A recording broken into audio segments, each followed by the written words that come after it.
వారి యొక్క అంచనా. కాబట్టి దాన్ని మనం ఒగ్గు చేయకూడదు ఎట్టి పరిస్థితిలో. మిగతా వాళ్ళ దగ్గర పోటీ చాలా గట్టిగా ఉంటుంది. మనకు బీజేపీని మనం ఎందుకంటే తెలుగుదేశం వాళ్ళు వెనకున్నారు, మనం ఏది కూడా తక్కువ అంచనా చేయకుండా మనం కూడా గట్టిగా కష్టపడదాం. మీరంతా ఇచ్చినటువంటి మీరు నాకంతా బూత్ వైజ్ ఇచ్చినటువంటి ఈ మెజార్టీ నిజానికి 80,000 మెజార్టీ ఇచ్చారు మీరు 272. మీరిచ్చిన మెజార్టీ ఎంతని కూడా నా దగ్గర రికార్డు చేస్తున్నా. రేపు వచ్చే మెజార్టీ ఎంతని కూడా మనం రికార్డు చేస్తాం. ప్రతి బూత్ కూడా మీలో ఎంతమంది రియల్గా పనిచేశారు, కేవలం పేపర్ వరకే ఇచ్చినారా, పనిచేయడానికి ఇచ్చినారా, అంత సాధిస్తారా అనేటువంటిది మళ్ళా మనం మన గౌరవ ముఖ్యమంత్రి గారు జగనన్నకు ఖచ్చితంగా అందజేస్తాం. మీకు ఏ పదవులు కావాలన్నా, జగనన్న యొక్క ఆశీస్సులు కావాలన్నా, పార్టీలో ఎదగాలన్నా మనం ఖచ్చితంగా పనిచేయాలి.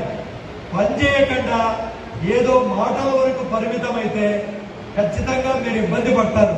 మీరు అన్నిలా భావించొద్దు. మీరందరూ నాకు దగ్గర కావాల్సిన వాళ్ళే, మిత్రులే, సహచర మిత్రులే. తన తండ్రి తన కొడుకు ఎట్లా చెప్తాడో, అన్న తన తమ్మునికి మంచి కోసం ఎలా చెప్తాడో, మీ అందరి కోసం కూడా మంచిగా నేను మిమ్మల్ని అందరినీ కూడా అభ్యర్థిస్తున్నా. ఖచ్చితంగా బద్వేల్ నియోజకవర్గంలో ఎలాంటి డిస్టర్బ్ లేకుండా మీరందరూ కూడా పార్టీకి పనిచేయండి. మీ వెనక నేను అన్ని విధాలుగా ఉంటాను. నేను మన గౌరవ శాసనసభ్యురాలు గారు, ఇది కేవలం మీరు మిమ్మల్ని వాడుకొని మేము వదిలేస్తామని ఎలాంటి పరిస్థితిలో వద్దు.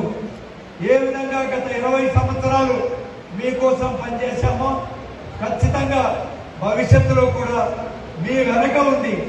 మీ కష్ట నష్టాల్లో పాలు పంచుకొని మీకు ఏ ఇబ్బంది రాకుండా ఎంపీ గారి ద్వారా, జగనన్న గారి ద్వారా మీకు పనిచేసే బాధ్యతను నేను గౌరవ శాసనసభ్యురాలు 100% తీసుకుంటాం.